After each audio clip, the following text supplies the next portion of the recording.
Today's episode is brought to you by Mazars. SoundCartel.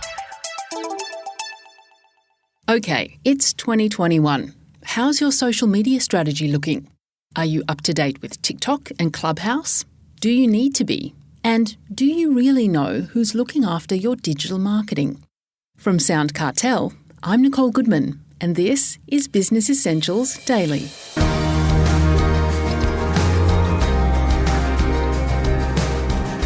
If you haven't hit the ground running with a strong social media plan yet, don't panic. Kate Fennessy, Director of Paperboat Digital, is here to fill us in on 7 of the latest trends to keep in mind. The good news, you don't have to do everything. Simply do what works best for your business. After 5 years in advertising, Kate escaped to become a social media marketer and started her agency, Paperboat Digital, 5 years ago. She's seen it all, the good and bad. And with the digital marketing industry often called out for bad practices, I began by asking Kate for her take on the issue. I don't hear it as often in my lane, which is social media marketing, but advertising spending, so Facebook ads, Google ads, and website building, which is not really social media, but they're the areas that I hear those nasty stories where people might have been locked out of a Facebook account or spent thousands of dollars with no results or got no communication. That's often the worst one. People are sending money off, hearing nothing, and it's falling apart. Our industry is so fast moving, it's not regulated. There are people in it that are probably out of their depths and claiming to do what they can't really do. I kind of get that. But for me, I have to say, I'm part of a lot of Facebook groups for social media, specifically marketers. 99% of them are constantly on there saying, how can I help my client? Give me advice. I need to do the following. My client needs this. My client wants this. What is the best way? They really want to do the right thing. I see a huge desire from my industry to get success because our success is the client's success. This is a question that gets asked a lot. Is it really necessary for a business to dedicate expertise to social media? I'm actually going to use a buzzword here, which I try usually to avoid, but the phrase is called table stakes. You have to have a seat at the table. The idea of not investing, whether it's outsourcing or internally upskilling in social media, to me is quite crazy. It's a risk. It's a risk that you're not there directing it and having input. And the thing with social media that people have to realise is your organisation, your business will be talked about. It will exist on social media with or without you. But, you know, I've got a Facebook page and Joe Blogs has their Instagram and we've all got our social media profiles. Can't we just do the same for our business? Isn't it just as simple as that? I'm so glad you raised that because it's so true. I think social media suffers from that reputation because it's in our pockets. We can all tweet. We can all do anything on social media at any given time. But what I would challenge businesses to think about is if I said to them, do you care about your communication strategy? If you change the word social media marketing to communication strategy or to your customer service channels, of course they're going to care about that. So I think what we have to realise is social media, it's changing and evolving all the time. In 2, 5, 10 years, it'll probably be unrecognisable. What doesn't change is the desire to communicate. Social media just happens to be a convenient and accessible form of doing that. So would you ignore communications as a business? No. So why would you therefore ignore social media, which is currently where a lot of that interface happens between you and your customers? Linking back to some of the stories you hear of things going badly, there is a knowledge gap between a lot of what clients understand and what they're asking service providers to provide for them. And if that knowledge gap is closed, that's smart for your business. So even upskilling to a point where you can manage your service provider well makes sense. So then what can business owners do to make sure that they're outsourcing to a reputable social media house? I think the best thing is relationships, to be honest, Nikki, because whether you're working with someone offshore, remote, or in your city, get on the Zoom, on the phone, have a coffee with them, ask them the questions, admit to them what you know and don't know. Say to them, here's where we're at, and I need to know from you the following. And ask them for help. Ask them to show you how Facebook, the back end's working. Ask them, is my business manager set up properly? Ask them about their experience. Where have they come from? What are they passionate about? Because a lot of the ones who are a bit dodgy, really, they're just there to make money. Now, if someone's just there to make money, you're going to be able to figure that out pretty quickly if you just have a conversation with them. If someone is passionate about good communication or trying to get good results, they're going to show you that, and potentially be prepared to upskill enough so that you can understand what service is being provided for you so that you're not going to get locked out of your account, or you understand if your ads are constantly being rejected that your account might get shut down. That's the other thing. Don't be passive. Be proactive. Just because it's out of your knowledge area perhaps doesn't mean that you can't be in there asking the questions and working it out and seeing data. So don't be passive. Don't set and forget. And don't just give someone the keys to your business, especially someone you don't know. So that's my advice. Build a relationship and don't be passive. Be proactive. Ask questions. Don't be embarrassed. Well, on the lines of those more practical applications, Kate, you've got 7 trends that business owners do need to consider when they're thinking about their social media strategy for 2021 and beyond. And the first is Instagram saves as the new metric. Can you tell us about that? Yeah, so I mean the new metric to watch in a sense. So it's not a new functionality. Saves have been around for a while, but like with everything in particularly Facebook and Instagram, the platforms are constantly evolving. So saves have now become more comprehensive. So when you save a post for later, you can now categorise it. You can add it to a collection. You might save food recipe posts, you might save fashion inspiration, you might save inspirational posts that make you feel good. And I guess what I'm seeing here as a trend is that saves are becoming an interesting metric to watch. There's many metrics we watch. We're watching traffic to our website. We're, of course, watching sales, conversions. We're watching engagement of our audiences on our platforms. We're watching follower numbers, the old classic engagement metric, which is called a vanity metric now because it doesn't necessarily mean anything. You could have thousands of followers, millions, and yet pathetic engagement, pathetic conversions. So the reason I think saves is interesting is because it's a morsel for them that they want to return to. When we think with that lens on, how do I create content that's savable? We're actually starting to think, what am I providing that's valuable, interesting enough, actually helpful, actually useful?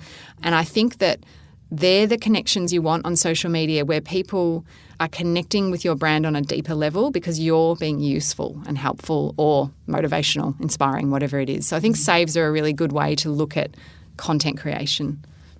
Now, second is Instagram is becoming more SEO friendly. The key signal here is that longer form copy, so writing Instagram posts that are more detailed, that go essentially below the fold. People have to sort of actively scroll to read them. And the words you're putting in, places like your bio on Instagram and your content now is going to start to matter more, which is really good in terms of some of the effort and time we're spending on all these platforms. I think that's a good sign that perhaps there's going to be a better digital footprint left from all the work we're doing. And what's the third trend that business owners should implement into their socials, Kate? Brand values. It's been talked about for years. It's becoming evidenced that customers care about who you are, what you stand for. And I know, of course, ultimately it is about sales. I get that. But the modern consumer is so savvy. They have so much choice. I think more and more, particularly younger people coming through, values matter to them. Are you sustainable? Are you ethical? Are you diverse? We're seeing a huge trend of diversity in imagery, which is so welcomed and so about time because that's a values thing. People care about values. Are you harming the environment? Are you treating your staff well? I think businesses who come out with a really strong ethos and strong values tend to do well. So I think it's more than ever important for brands to express that, and I think social media is a great place to do that. Now, personalisation is the fourth trend. Hasn't this always been important for brands? Yes, definitely, but they haven't always been doing it. And again, some of these trends are pretty evergreen in a sense, but they're just more apparent at the moment. And more than ever, being human and personalising is so important. We now have such a suite of functionality. It's like a smorgasbord. You can utilise stories for fantastic behind-the-scenes moments to show who you are. I think what we're really seeing, particularly with the popularity of TikTok, it is not polished. It is not perfect. It is a lot about spontaneity. There's some really interesting experts on TikTok sharing insights in the most blurry, weird-looking way. They don't care anymore. The younger generations, Gen Z, they don't really care for polished, beautiful content. They care for interesting content or something that's adding value. So this idea that DMs, messages, direct messaging, conversations, that's what it's all about. For a lot of standard organisation or business, they still can be stuck in that polished, perfect picture land, talking like a professional brand and forgetting to be human. And is Trend 5 a result of the pandemic, do you think? Trend 5 is support local or shop local. No, it's not super new, but it was very much enhanced and I'd say really amplified by the pandemic. Particularly speaking from an Australian point of view, I think we saw immediately with closed borders and issues with trade and the way we worked with exports, for example, it became, how can I support this Australian company that now can't send their products overseas? So we've always loved supporting small business. I think that trend's been around for 5 or so years, maybe more. But I think it's really in the spotlight now because you would hear my hairdresser, who's a client as well as my hairdresser, she had to close during the pandemic. It was awful. It breaks your heart. It was so hard to watch. And you want to support them. So the minute that she came back, those posts did beautifully. And we've seen some fantastic examples pop up. Buy from the Bush, Spend with Us are some perhaps Victorian examples, but people getting together to actually make it easy for the consumer to support local. So I definitely think that's a strong trend here to stay. You also raised changes to iOS and Facebook ads as the 6th trend. What's happening there, Kate? The layman's explanation of it is that for people who use iPhones, which is a lot of people, you used to not have to opt in for the kind of functionality that allows for remarketing. So as you're browsing around on your phone, you're leaving a little trail that could then be utilised by Facebook advertising. That is now going to be an opt-in situation. When you update your phone, the latest version apparently is going to make it more clear to me that I'm opting in to agree to be followed around the internet. Now, a lot of people won't want to do that.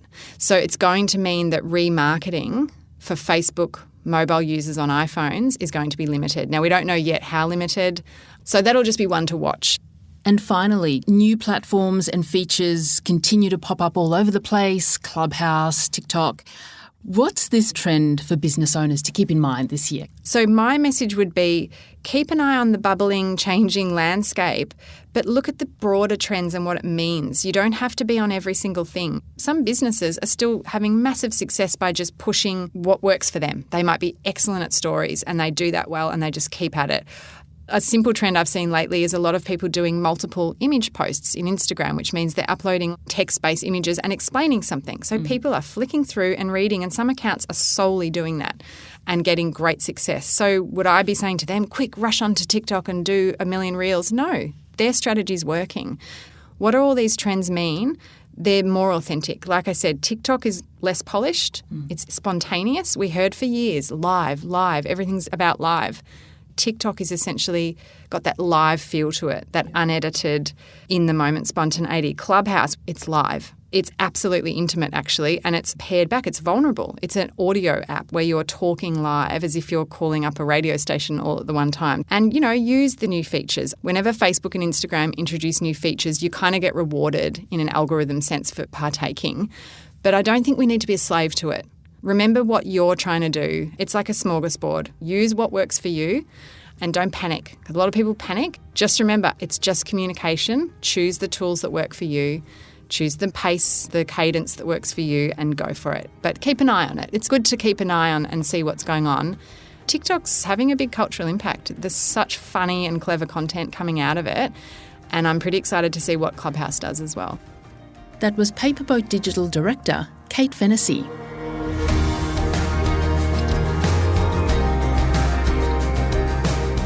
This episode of Business Essentials Daily is produced by the team at SoundCartel. Thanks for listening. I'm Nicole Goodman. We'll bring you more Be Daily tomorrow.